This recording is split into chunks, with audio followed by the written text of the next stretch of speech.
The kitchen, with its sunlit tiles and aroma of stew simmering, felt far less inviting than it used to. I could feel the weight of Mark's stare as he scanned the room, looking for something to criticize. "You've made the same stew again, Anna?" Mark remarked, a hint of disdain in his voice. "It's your favorite, Mark. You thought wrong, like always." He cut me off, his voice rising. "Every day it's the same thing. I come home after a long day, hoping for something different, something better. But all I get is this monotony."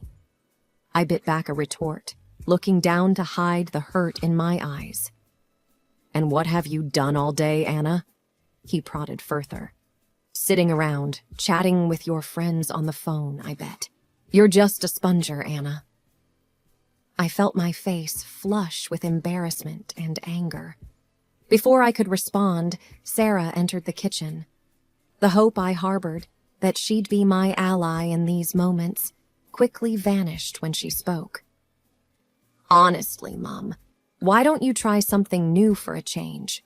Or better yet, why don't you do something useful for once?" she snapped, grabbing an apple from the fruit bowl and taking a bite with an exaggerated crunch. I tried to remain calm, holding back tears. I thought making something familiar would be comforting. "I'm sorry if it wasn't to your liking." Sarah scoffed, looking eerily similar to her father in that moment. "It's not about the food, Mom. It's about how you just exist in this house, like a piece of furniture."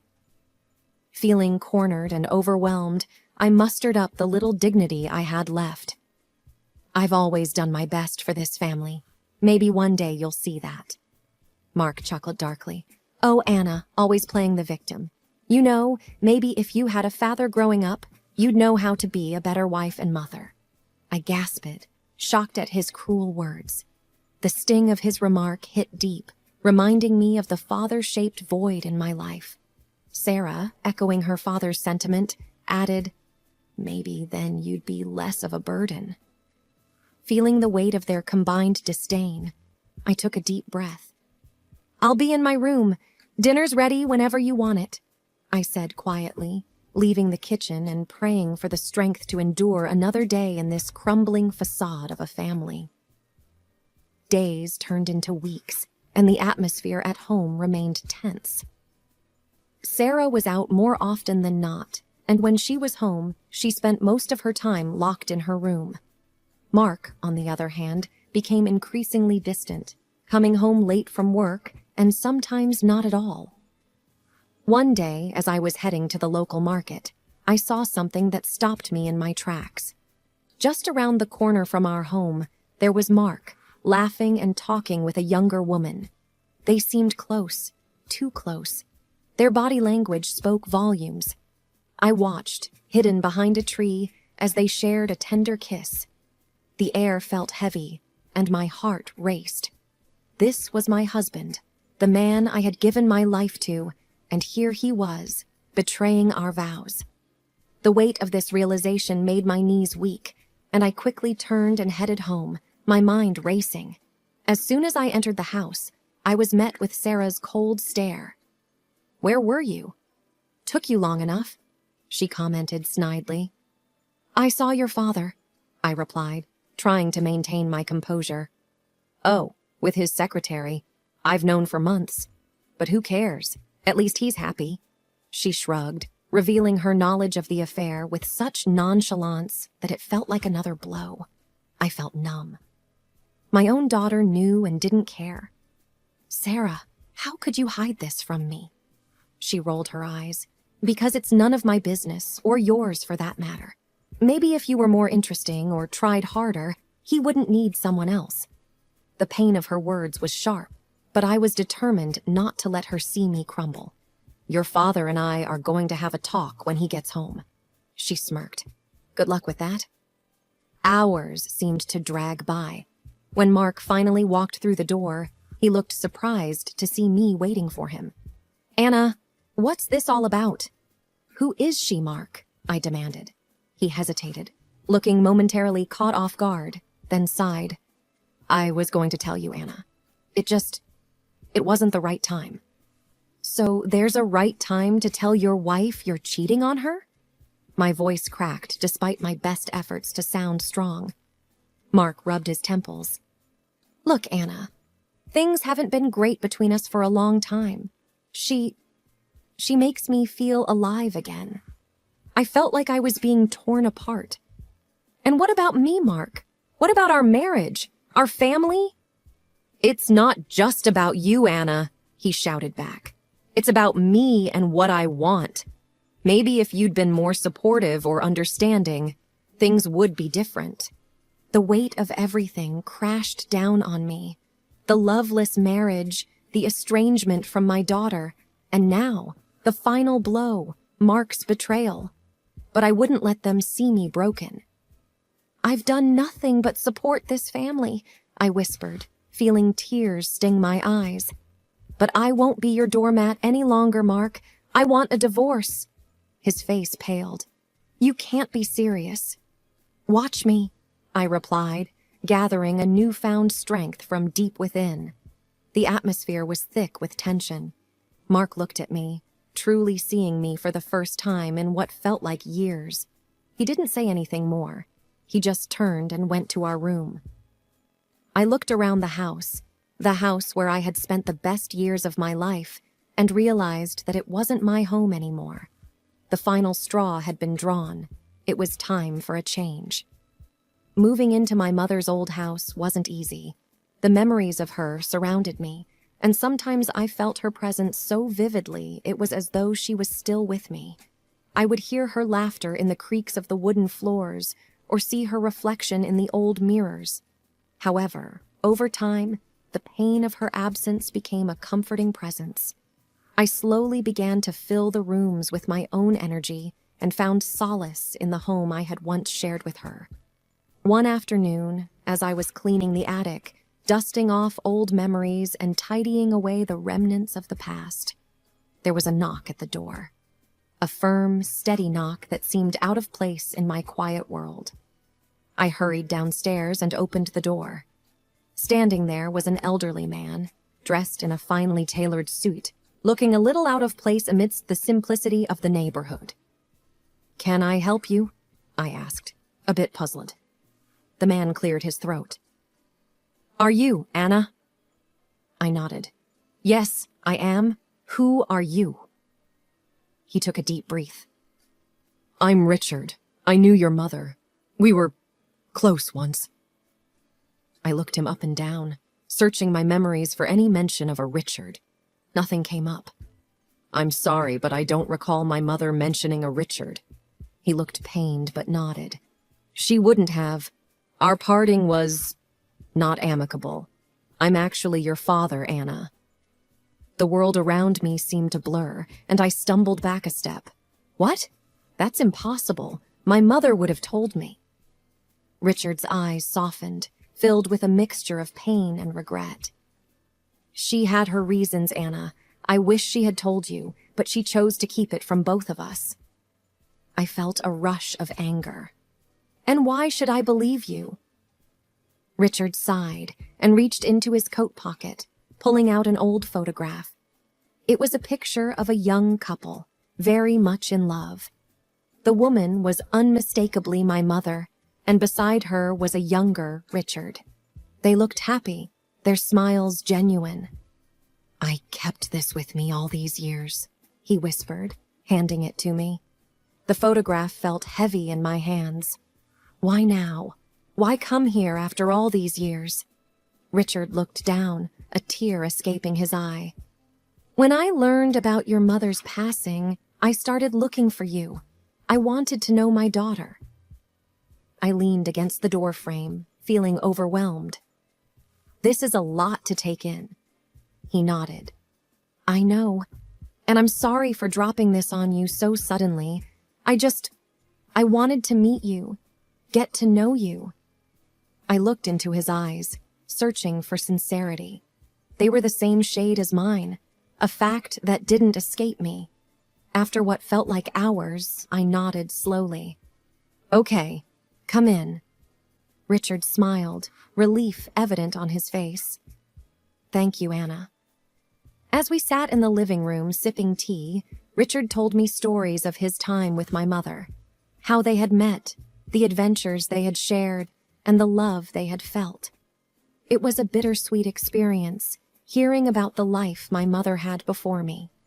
But with every word, the reality of Richard's claims solidified. By the end of the evening, as the sun set, casting a golden hue over the room, I felt a connection with Richard. He was a part of my history, a missing piece in the puzzle of my life. As he left, Richard turned to me, his eyes filled with hope. Can we meet again? I nodded. Yes, I think we can. The door closed behind him, but a new chapter in my life had just begun. The days that followed were a whirlwind of emotions. I'd wake up in the mornings, sometimes thinking it was all a dream. The father I'd never known was now suddenly a part of my life, and each day brought new revelations. Richard would visit often, sharing tales of his family, of the world he came from, a world of affluence and privilege. I learned that he was a successful businessman, having built a vast empire over the years. Despite all his success, he often mentioned a void, a piece of him that always felt missing. One day, as we sat on the porch sipping on lemonade, Richard turned to me, a contemplative look in his eyes. Anna, he began, there's something I've been thinking about. I want to meet Sarah, my granddaughter. I hesitated. Sarah hadn't been in touch since I left, and the thought of reconnecting with her felt daunting. Richard, I don't know. She's changed, and our relationship is strained. He placed a reassuring hand on mine. I understand, but I want to at least try, for both of us. I took a deep breath. Okay, but we should plan it out. It won't be easy. Richard's eyes twinkled with mischief. How about a little act? I've got an idea. Intrigued, I leaned in closer as he whispered his plan. The next day, Richard showed up at my doorstep in a battered old truck, wearing a shabby suit that looked like it had seen better days. I tried to stifle a giggle as he struck a pose. Well, what do you think? Convincing? I laughed. Very. But what's with the truck? He grinned. Part of the plan. I thought it would be fun to show up as a poor old truck driver, finally reuniting with his long-lost daughter. I nodded in agreement. It's perfect. Let's do this. We drove to my old home, the place I had shared with Mark and Sarah. As we pulled up, I could see Sarah through the window, lounging on the couch. My heart raced. Richard gave my hand a reassuring squeeze. You ready? He asked. Taking a deep breath, I nodded, as I'll ever be. We walked up to the door, and I knocked. It swung open to reveal a surprised Sarah. Mom, what are you doing here? She asked, her eyes darting to Richard. I took a deep breath. Sarah, this is Richard. He's my father, your grandfather. She looked him up and down, skepticism clear on her face. Really? What's with the getup? Richard chuckled. Ah, young one. I wanted to see my family, and this old truck is all I've got. Sarah scoffed. Typical. Well, if you were rich, maybe I'd consider calling you Grandpa. I felt a sting at her words, but Richard just smiled, playing along. Oh, I wish I had more to offer, but all I have is love and some old stories. Mark then appeared, his gaze shifting between me and Richard. What's this about? He grumbled. Before I could reply, Richard stepped forward, extending a hand. Hello, son-in-law. I'm Anna's father. Just thought I'd come by and see the family. Mark looked at the outstretched hand with disdain. We don't need more freeloaders. I felt anger rising, but Richard gave me a calming look. It's all right, Anna. We tried. Sarah, seeing an opportunity, smirked. Yeah, Mom. Why don't you two go back to where you came from? Tears welled up in my eyes. All right, Sarah, we'll leave. As we walked away, Richard whispered, Don't worry, it's all part of the plan. Weeks after moving into the mansion with Richard, the doors of the grand home swung open to Mark and Sarah, who seemingly showed up out of the blue. The transformation of the mansion's interior was astonishing. Lavish furnishings, pristine marble floors, and artwork that told stories of eras gone by. But the most significant change was in me. The once broken, downtrodden Anna had been replaced by a woman of grace and confidence. Sarah was the first to speak, her voice quivering with a mix of awe and desperation. "Mom, look at this place! Think of what you can do for me now, for my future!" Mark, ever the manipulator, tried a softer approach. "Anna," he said, placing a hand on my arm. I recoiled instantly. "For old times' sake and for Sarah, can't we just put everything behind us?" I looked into the eyes of the man I once loved, searching for a hint of sincerity. Instead, all I saw was greed. "Mark, your words might have swayed me once, but not anymore." Sarah, however, wasn't ready to give up. "All these years, you were just a burden, living off Dad. Now that you have this," she waved around, "you owe us, especially me." Mark chimed in, attempting to pacify the situation. "Sarah, let's not—" But she cut him off, her voice rising with every word. "No, Dad, she's been freeloading all her life. Now she needs to pay it back." My heart ached seeing the venom in my daughter's eyes, the daughter I raised with love and care. "Sarah, I always wanted the best for you, but this isn't the way." Richard, witnessing the entire scene, stepped forward, his presence commanding attention. "Anna is my daughter, and this is her home now. She owes nothing to anyone." Mark, sensing he was fighting a losing battle, tried to save face. "Anna, think about it. For Sarah's sake, we can start over." Sarah scoffed. "Start over? I just want what's owed to me." I took a deep breath. "This mansion, this wealth, it's not a ticket for redemption, Mark.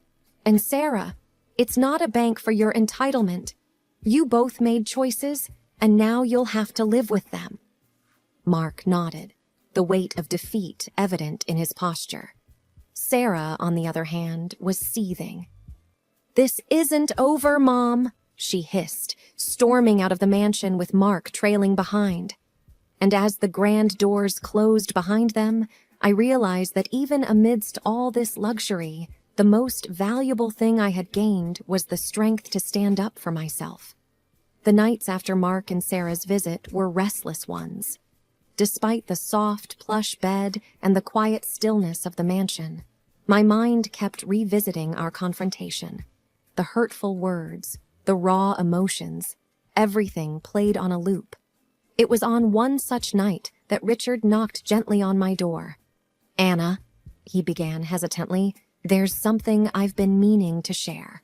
I sat up, sensing the gravity of the conversation ahead. "Go on," I murmured, signaling for him to sit beside me. Richard took a deep breath. "When your mother told me about you, she didn't just reveal your existence. She told me about Mark and how he treated you." I looked at him, a little taken aback. "Why didn't you say something before?" He sighed. "I wanted to, but your mother made me promise not to intervene. She believed that you needed to find your own path, your own strength." A wave of memories flooded over me. All the times I had felt isolated and trapped in my marriage, wanting an escape. I whispered, "It was so hard, Dad." Richard placed a comforting hand over mine. "I know, Anna, and it hurt me every day to stay away, knowing what you were going through." The room grew silent for a few moments, filled only with the weight of our shared pain. It was Richard who broke the silence. "Your mother told me something else, too." I turned to look at him, curious. "What?" "About Sarah. How she was growing distant from you, taking after Mark." My eyes welled up at the mention of my daughter. She used to be my little girl, always clinging to me. I don't know when and how it all changed. Richard sighed deeply. "Anna, Children sometimes get influenced by the environment they grow up in, but you tried your best. You can't blame yourself for how Sarah turned out. But she's my daughter, I whispered, tears streaming down my face. And she still is, Richard said firmly, wiping away my tears. But sometimes, Anna, we have to let our children make their own mistakes, learn their own lessons. The conversation with Richard was an eye-opener. It wasn't just about Sarah, but about me. For years, I'd believed that my self-worth was tied to my relationship with Mark and Sarah. That night, with Richard's words echoing in my ears, I realized that my journey, my story, was about finding my own self-worth.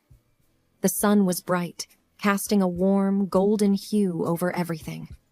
I woke up feeling lighter, like a weight had been lifted. Today was special. I was reopening the community center in my town, turning it into a haven for people who needed guidance and support. Richard was already there when I arrived, overseeing the last-minute preparations.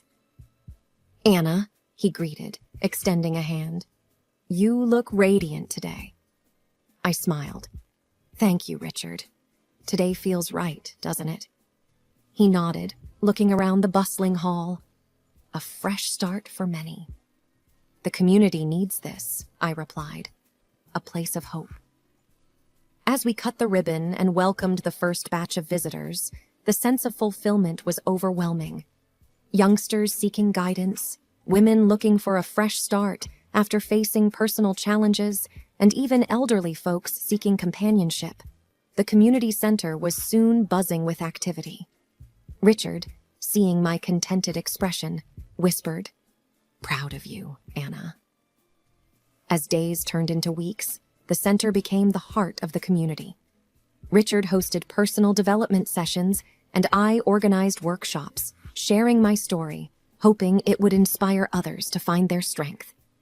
One evening, as the sun set, casting the sky in hues of orange and pink, I stood at the balcony of the mansion, reflecting on the journey, the pain, the betrayals, the moments of despair, all leading to this moment of contentment. Richard joined me, his presence comforting as always.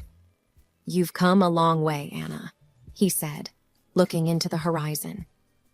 "I have," I replied, "but I couldn't have done it without you." He smiled. "Here's to new beginnings." As we stood there, side by side, it was clear that the future was promising. The past was just that, the past. It was time for new memories, new experiences, and most importantly, new beginnings.